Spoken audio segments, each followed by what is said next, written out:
Thanks so much for joining us. We told you about that last week. The Best Western hotel chain cut ties with a Tropic Inn in Robstown. The reason? Well, customers were saying the Tropic Inn hiked its prices after Hurricane Harvey.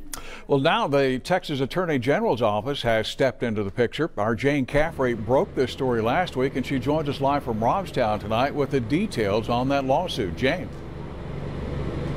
Lee, the Attorney General's lawsuit accuses this hotel of raising rates during Hurricane Harvey. It claims they charge close to $300 a night. That's nearly 3 times the normal rate for a hotel room.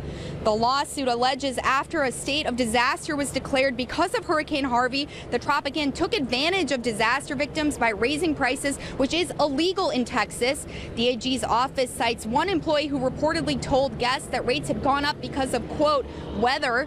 Another clerk admitted that rooms were not going for the normal price.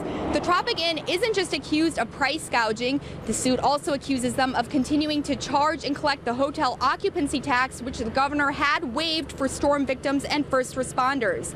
The Attorney General's office says the Tropic Inn's actions also hurt a legitimate business, in this case, the Best Western hotel chain. And you can see what used to be Best Western signs now covered. The hotel chain cut its affiliation with the Tropic Inn as soon as they reheard the reports of price gouging. Lee? Well, Jane, what kind of penalties could the hotel owners face? Well, Lee, the state is seeking $20,000 in damages for each customer that claims to be a victim. And if a customer was older than 65 years old, they're seeking $250,000. That's in addition to all the legal fees. And the lawsuit states it could all add up to more than $1 million. Back to you.